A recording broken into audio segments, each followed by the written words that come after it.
വിശുദ്ധ പൗലോസ് കൊരിന്ത്യർക്ക് എഴുതിയ 2-ാം ലേഖനം അതിൻ്റെ 4-ാം അധ്യായം 3-4 വാക്യങ്ങളിൽ ഇങ്ങനെ എഴുതിയിരിക്കുന്നു: എന്നാൽ ഞങ്ങളുടെ സുവിശേഷം മറഞ്ഞിരിക്കുന്നുവെങ്കിൽ നശിച്ചു പോകുന്നവർക്കത്രേ മറഞ്ഞിരിക്കുന്നു.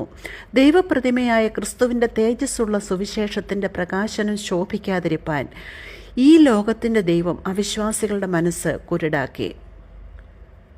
ഇതിൻ്റെ സാഹചര്യം നമുക്കറിയാം. വിശുദ്ധ പൗലോസ് വളരെ ആധികാരികമായി സുവിശേഷം അറിയിച്ചുകൊണ്ട് കത്തുകളും ലേഖനങ്ങളും വിവിധ സഭകൾക്ക് അയച്ചുകൊണ്ടിരുന്നു. അനവധി സ്ഥലങ്ങളിൽ നിരന്തരം സഞ്ചരിച്ചുകൊണ്ട് സുവിശേഷം അറിയിച്ചു വന്നു. വചനം കേട്ട് ഒരുപാട് പേരുടെ ഹൃദയം തുറക്കപ്പെടുകയും അവർ കർത്താവിൽ വിശ്വസിച്ച് ജീവരക്ഷ പ്രാപിക്കുകയും ചെയ്തു. എന്നാൽ ധാരാളം പേർ വചനം കൈക്കൊള്ളാൻ മനസ്സില്ലാതെ അത് കേൾക്കുമ്പോഴേ തള്ളിക്കളഞ്ഞ് അത് വിശ്വസിക്കുവാൻ അവർക്ക് കഴിഞ്ഞില്ല. അനവധി ഉപദ്രവങ്ങളും പീഡനങ്ങളും പൗലോസിനെതിരെ അവർ ഉയർത്തി. ഒരുപാട് കഷ്ടങ്ങൾ പൗലോസിന് സുവിശേഷം അറിയിച്ചതിലൂടെ സഹിക്കേണ്ടി വന്നു. സത്യവചനം അവരുടെ മനസ്സിനെ രൂപാന്തരപ്പെടുത്തുന്നതിന് അവർ അനുവദിച്ചില്ല.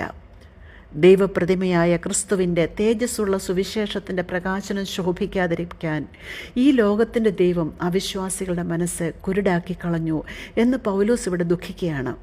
വചനം കേൾക്കുമ്പോൾ അത് മനസ്സിൽ പതിയുകയോ ഹൃദയത്തിൽ വിശ്വാസമായി തീരുകയോ ചെയ്യുന്നതിന് പിശാച് അവരെ അനുവദിക്കുന്നില്ല. ദൈവാലോചനയെ നിരസിച്ചിട്ട് ദുഷ്ടൻ്റെ ആലോചനയ്ക്ക് അവർ സ്വയം ഏൽപ്പിച്ചു കൊടുക്കുന്നു. അവർ ഒരിക്കലും സത്യവിശ്വാസത്തിലേക്ക് കടന്നു വരികയോ നിത്യജീവന അവകാശികളായി തീരുകയോ ചെയ്യാതെ നിത്യനാശത്തിലേക്ക് വഴുതി പോകുന്നു.